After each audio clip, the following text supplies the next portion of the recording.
Hello दोस्तों, नमस्कार। SMKC channel में मैं आप सभी लोगों का दिल से बहुत बहुत स्वागत करता हूं। दोस्तों, ये वीडियो बहुत ही इंटरेस्टिंग एंड नॉलेजेबल होने वाली है, एंड स्पेसिफिकली रिटेल निवेशकों के लिए, क्योंकि रिटेल निवेशक होते हैं, जो छोटे निवेशक होते हैं, उनको स्टॉक मार्केट से रिलेटेड, फाइनेंस सेक्टर से रिलेटेड बहुत ही कम ज्ञान होता है। तो इसीलिए इस वीडियो में बहुत सारे कुछ ऐसे वर्ड्स रहेंगे, ऐसी चीज़ें रहेंगी जो कि शायद से आप लोगों को समझ में नहीं आएगी, बट येस, मैं आप लोगों को बहुत ही आसान भाषा में यहाँ पे समझाने की कोशिश करने वाला हूँ। तो बहुत ही ज़बरदस्त यहाँ पे एक स्टॉक मार्केट में बड़ा गेम चल रहा है यहाँ पे, एंड यहाँ पे बहुत कुछ आप लोग यहाँ पे सीख भी सकते हो, इवन दो वो शेयर आपके पोर्टफोलियो में रहे या ना रहे।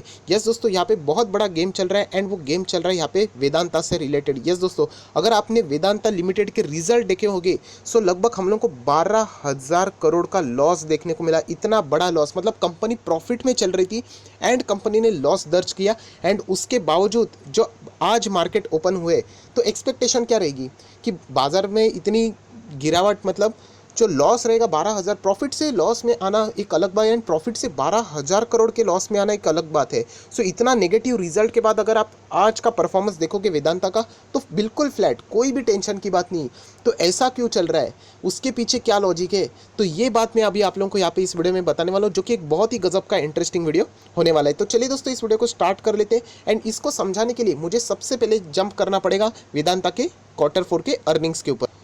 सो दोस्तों, अभी आप देख सकते हो वेदांता के रिजल्ट्स के ऊपर हम लोग आ चुके हैं यहाँ पे, एंड आप सभी लोगों को पता है वेदांता चर्चे में चल रहा है just because of D listing. Yes, वो यहाँ पे स्टॉक मार्केट से अभी एग्जिट करने की पूरी कोशिश यहाँ पे कर रहा है, एंड उसी के लिए बहुत सारी चीज़ें यहाँ पे हो रही है। इनफैक्ट मैंने एक वीडियो में सिर्फ एक, मतलब अलग अलग स्टॉक में सिलेक्ट करता हूँ, वहाँ पर भी मैंने वेदांता से रिलेटेड एक चीज़ आप लोगों को बोल दी थी कि ये ज़रूर होगा कि इस वक्त वेदांता के जो रिजल्ट रहेंगे वो बिल्कुल भी अच्छे नहीं रहेंगे, एंड उसके पीछे का लॉजिक भी क्या है, अभी इस वीडियो के बाद आप लोगों को समझ में आ जाएगा। सो आपके सामने वेदांता के रिजल्ट्स ओपन हो चुके हैं, आप देख सकते हो Q4 के रिजल्ट। जो फर्स्ट कॉलम है वो इस वक्त के Q4 के रिजल्ट है, एंड साइड में जो Q4 के रिजल्ट है वो 2019 के है, मतलब year on year basis comparison होने वाला है। तो डायरेक्टली हम लोग रिजल्ट को ही देखेंगे। मतलब अगर आप लोग यहाँ पे देखोगे प्रॉफिट आफ्टर टैक्स, NPAT हम लोग जिसको बोलते हैं, इस वक्त का रिजल्ट है 12,000 करोड़ नेगेटिव। यस दोस्तों, -12,000, जो कि पहले कंपनी 3,200 करोड़ के प्रॉफिट में हुआ करती थी। सो इतना ज़बरदस्त गिरावट मुनाफे में होना, तो कंपनी का शेयर प्राइस तो आज चूर चूर होना चाहिए था, बट ऐसा नहीं हुआ। तो इस वक्त थोड़ा सा रिटेल निवेशकों के लिए एडवांटेज वाली भी बात है। यस दोस्तों, वो मैं यहाँ पे आप लोगों को बताने वाला हूँ। बट सबसे पहली बात, ऐसा हुआ क्यों नहीं, क्यों शेयर प्राइस यहाँ पे गिरा नहीं, तो ये भी बात आप लोगों को ज़रूर पता होनी चाहिए। तो सबसे पहली बात, NPAT अगर आप लोगों को, जैसे मैंने दिखाया कि यहाँ पे लॉस देखने को मिल रहा है, सो इतना बड़ा डिफरेंस ऐसे ही थोड़ी ना होता है, कुछ ना कुछ तो रहेगा। तो आप लोग यहाँ पे देख सकते हो एक्सेप्शनल आइटम का एडजस्टमेंट किया गया है, एंड लगभग 17,000 करोड़ से भी ज़्यादा का नेगेटिविटी यहाँ पे ऐड कर दी गई है। सो इसके पीछे की वजह क्या है, अभी हम लोगों ने उसके ऊपर जंप करना है, तो अभी आप लोगों के सामने एक एक पिक्चर क्लियर हो जाएगा। सो दोस्तों, आप देख सकते हैं रिजल्ट के अंदर ही कंपनी ने यहाँ पे एक्सेप्शनल आइटम, उसका एक्सप्लेनेशन दिया है कि यहाँ पे ऐसी कौन सी चीज़ है। एक्सेप्शनल आइटम मतलब मैंने आप लोगों को बताया कि जो बिजनेस से ही डिस्टिंक्ट होता है, मतलब आप लोग जो बिजनेस करते हो उससे ही कुछ अलग लॉस अभी हम लोगों को यहाँ पे देखने को मिल रहा है। फॉर एन एग्जांपल, आप लोगों को जो लॉस हो रहा है, बिजनेस अच्छा नहीं चल रहा है, लॉस हो रहा है, आपके सामान नहीं बिक रहे, लॉस हो रहा है, ये आपका बिजनेस लॉस है। बट अगर हम लोग देखते हैं लॉटरी का टिकट खरीदा था एंड वो पैसा डूब गया, क्या वो आपका लॉस है? बिल्कुल भी नहीं, वो बिजनेस का लॉस है ही नहीं। आपकी फैक्ट्री जल गई, ऑब्वियसली वो एक्सेप्शनल लॉस है, क्योंकि आग रोज़ रोज़ नहीं लगती। सो इसीलिए ये एक्सेप्शनल लॉस इन्होंने यहाँ पे दिखाया, लगभग जो कि है 17,000 करोड़ से भी ज़्यादा। एंड आप लोग देख सकते हैं due to the impairment of an asset. Yes दोस्तों, इम्पेयरमेंट ऑफ एन असेट का एडजस्टमेंट किया गया है, जो कि उन्होंने यहाँ पे बताया है कि जो ज़बरदस्त हम लोगों को ऑयल एंड गैस में, जो यहाँ पे बहुत ही ज़बरदस्त क्रूड ऑयल में जो प्राइस में गिरावट देखने को मिली, उसके बदौलत उन्होंने ये इम्पेयरमेंट ऑफ एन असेट का एडजस्टमेंट किया हुआ है। अभी मैंने इससे पहले भी आप लोगों को ये समझाया हुआ है कि इम्पेयरमेंट ऑफ एन असेट क्या होता है, बट अभी भी अगर आपको नहीं पता है तो यस, मैं डेफिनेटली आप लोगों को समझाऊंगा, एंड बहुत ही आसान लेवल में। इम्पेयरमेंट ऑफ एन असेट मतलब, असेट आप सभी लोगों को पता है कि हमारी जो बैलेंस शीट रहती है, असेट लिखना पड़ता है, लाइबिलिटी भी दिखानी पड़ती है। असेट जितना बढ़ेगा उतना अच्छी बात होती है, बट असेट की जो ओरिजिनल मार्केट में क्या वैल्यू है वो भी तो देखनी पड़ेगी।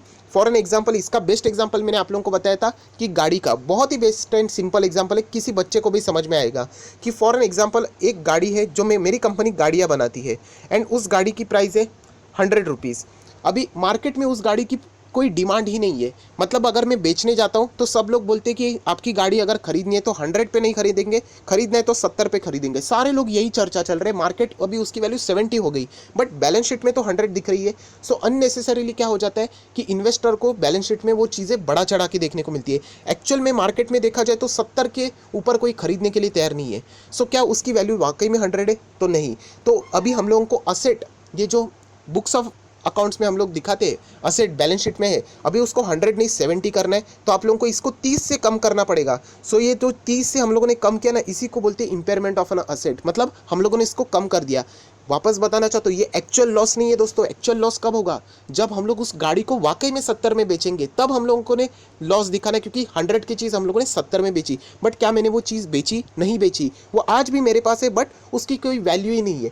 कल अगर जाके मेरी गाड़ी की वैल्यू ज़बरदस्त हो जाती है, तो ये 30 का जो लॉस आज हम लोगों ने दिखाया, वो कल जाके रिवर्स करके हम लोग वापस उसकी वैल्यू बढ़ा सकते हैं। तो इसको कहते हैं हम लोग impairment of an asset. And इसीलिए यहाँ पे वेदांता ने भी वही दिखाया है, impairment of an asset. And उन्होंने यहाँ पे रीज़न दिया, जो क्रूड ऑयल में जो ज़बरदस्त ड्रेस्टिकली जो हम लोगों को गिरावट देखने को मिली, उसके बदौलत उन्होंने ये एडजस्टमेंट किया हुआ है। सो आप लोग समझ सकते हो, मैंने इससे पहले भी आप लोगों को कहा था कि वेदांता ये कोई गलत रिजल्ट है, ऐसा बिल्कुल भी नहीं। ऑडिटर्स रहते हैं, वो सारी चीज़ें देखते हैं, बट येस उन्होंने स्मार्टली इस चीज़ों का इस्तेमाल किया है। एंड ऐसा क्यों? क्योंकि डी लिस्टिंग के लिए। यस दोस्तों, डी लिस्टिंग में आप सभी लोगों को पता है जो प्राइसिंग आ रहा है, लगभग हम लोग को, if I am not wrong, 87.5 ये ऑफर प्राइस यहाँ पे डी लिस्टिंग के लिए यहाँ पे बताई जा रही है।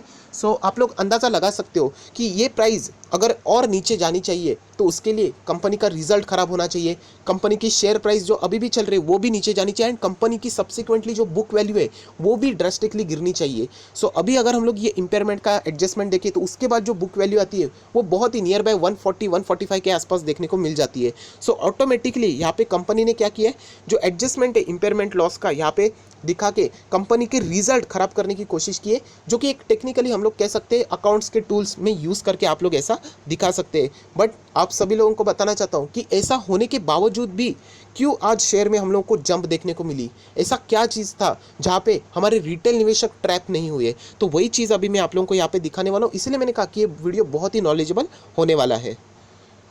सो दोस्तों, आप देख सकते हो कि लगभग हम लोग को 12,000 करोड़ का लॉस दिखाने के बावजूद यहाँ पे शेयर बिल्कुल भी फ्लैट खड़ा है, कोई टेंशन की बात नहीं। इनफैक्ट कंपनी तो शुरुआत में बहुत ही ज़बरदस्त तेज़ हो चुकी थी, एंड लगभग 111 का हाई भी लगा चुकी थी, मतलब 111 का हाई। सो ऐसा क्यों? मतलब रिजल्ट इतना ख़राब हो जाने के बावजूद भी ऐसा कैसे भागा? तो आप सभी लोगों को बताना चाहता हूँ कि अगर नॉर्मल मार्केट अगर होता एंड नॉर्मल यहाँ पे रिटेल निवेशक होते, तो हम लोगों को ये शेयर प्राइस में गिरावट देखने को मिलती है। एंड शायद से प्रमोटर जो उनके मंसूबे शायद से ऐसे रहेंगे कि यस हम लोग जितना इसको सस्ता करें, क्योंकि निगोशिएशन तो करना है। डी लिस्टिंग में क्या होता है कि जो प्राइस रहेगा, जितना आपका ये प्राइस नीचे नीचे नीचे जाएगा, तो आप लोग उतना ही सस्ते निगोशिएशन कर पाओगे। अगर ये कल 200 चला जाता है, सो उतना ही प्रमोटर्स के लिए बहुत ही मुश्किल साबित हो जाएगी जो नॉन प्रमोटर होल्डिंग है उनके शेयर्स खरीदने से रिलेटेड, क्योंकि वो हायर प्राइस में आपके सामने डिमांड यहाँ पे रख देंगे, एंड डी लिस्टिंग का प्लान उनका कैंसिल हो सकता है।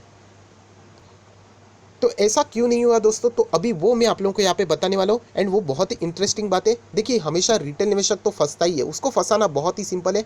यहाँ पे प्रमोटर की होल्डिंग की अगर हम लोग बात करें, पहले 50% थी, अभी 51% से ऊपर जा चुके हैं। मैं बात कर रहा हूँ वेदांता के ही।